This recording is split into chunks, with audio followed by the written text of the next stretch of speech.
I think the ability to receive and integrate and personalize large amounts of information from different disciplines is essential. I think the desire to challenge your own structure to see what it can become internally is essential.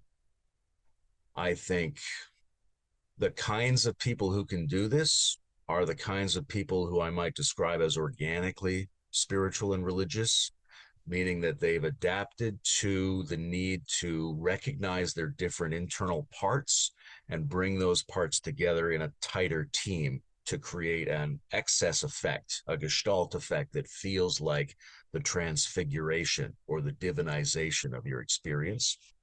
So these are people with a higher than normal ability to access peak experiences, due in part to their attitude and in part to their lifestyle practices.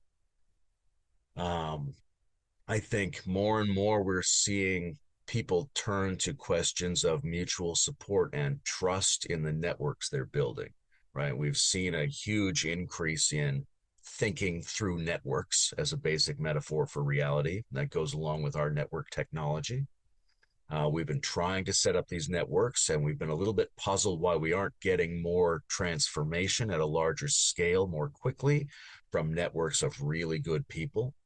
And I think part of that is that these networks themselves have to be, I don't want to use the word purified, but more grounded, more reliable, more humane, exhibiting higher mutuality and higher integrity.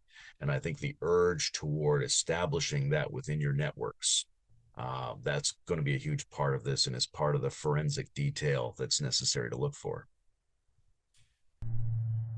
So I'm interested to explore further both the leadership conundrum in this context and also where you just landed. Can you say a little more about what is the nature of the outage? Because it has always been the case that when you have a small group of people who believe passionately about something that feels right as the future of the world, they wonder why the rest of the world is not finding them yet. And that's a bit of what you're describing. There was an expectancy that more people will find and will congregate. And perhaps they do, but on their terms. So you struggle time and again to find critical mass that can actually generate perhaps a meaningful difference. So I'm asking both about the outage conundrum and about the leadership conundrum inside those endeavors.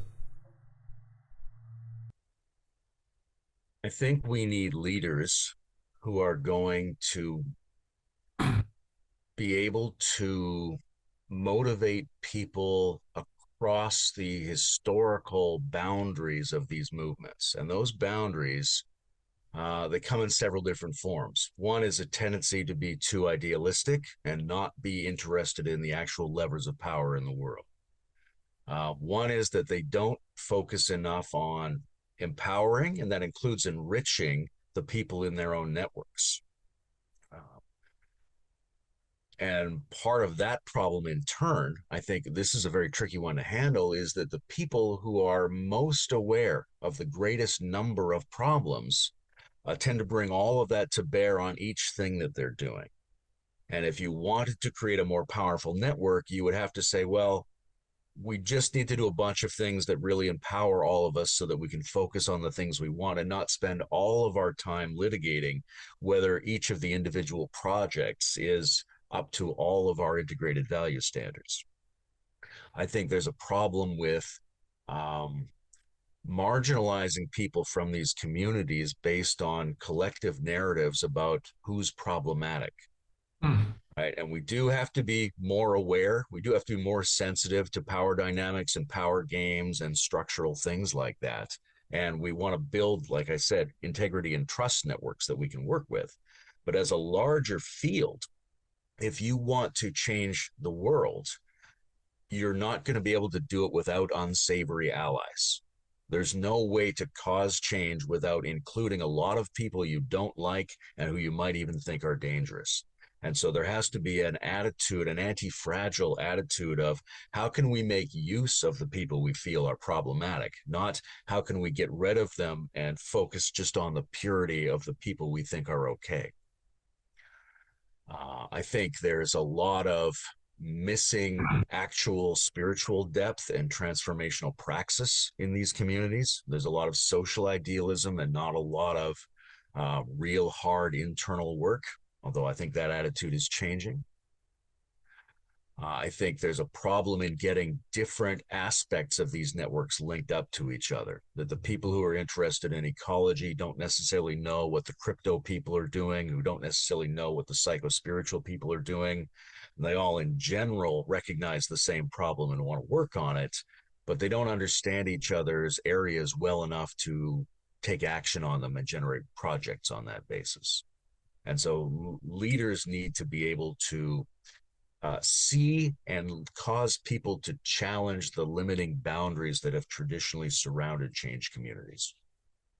And a big part of that, I think, is just a combined attitude of sensitivity and resilience, so that the leader has to be able to say, understand and demonstrate that they get the concerns, but also demonstrate that it's possible for us to step beyond our concerns into action when we need to.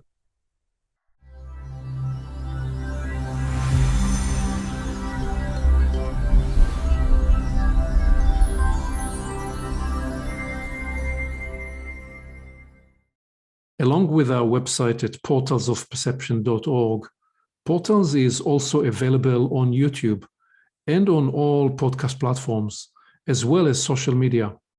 You can become an active member and join the conversation in community events. And you can help us get the word out by liking this content and by sharing it with your friends.